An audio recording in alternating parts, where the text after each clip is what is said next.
Salam Belikat.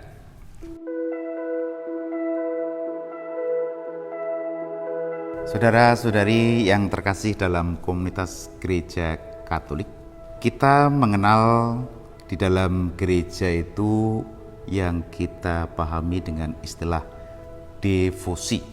Devosi itu adalah sebuah suplemen iman, katakanlah demikian, sehingga iman kita semakin disuburkan. Salah satu devosi yang terkenal adalah tentang Maria. Persoalan Maria itu dari dulu sampai sekarang pasti aktual. Namun kita sadar bahwa bapak-bapak gereja di dalam konsili Efesus telah mencoba merumuskan itu, yang akhirnya jadi bagian iman kita.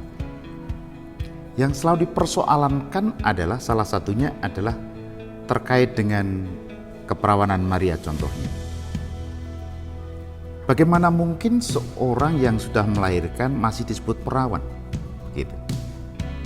Sebetulnya jawabnya sangat sederhana ketika kita kembali ke ajaran gereja melalui kitab suci.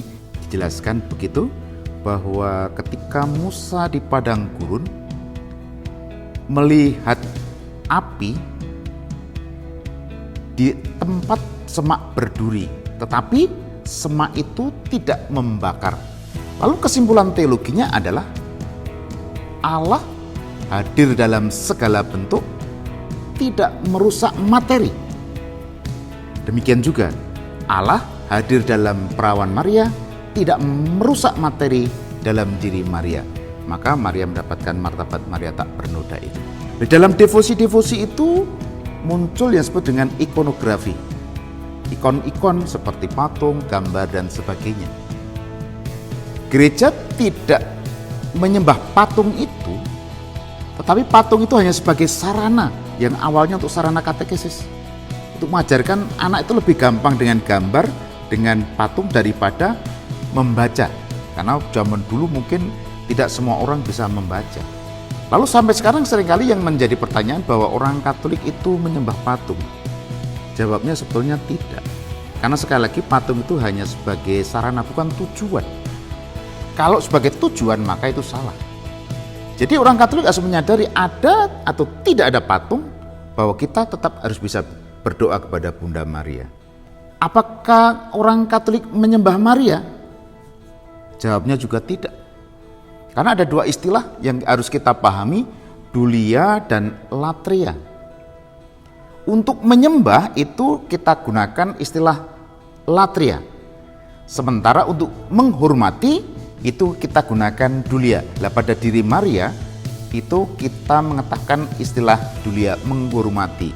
Ibarat seperti dalam 10 perintah Allah itu kita kenal dengan istilahnya hormatilah orang tuamu. Demikian juga hormatilah Bunda Maria sebagai ibu yang telah melahirkan Yesus Kristus. Dengan kata lain, ikonografi atau gambar-gambar atau patung-patung itu bukan tujuan beriman, tetapi bagi sarana untuk memfokuskan iman kita. Ada atau tidak ada patung tidak membuat iman kita hilang. Jadi sekali lagi, janganlah menjadi tujuan, tetapi menjadi sarana mendekatkan kepada Allah. Dengan kata lain, per Mariam ad Jesum. Melalui Maria kita harus menuju ke Yesus. Tujuannya adalah kepada Yesus, bisa melalui Maria sebagai perantara. Salam Belikat.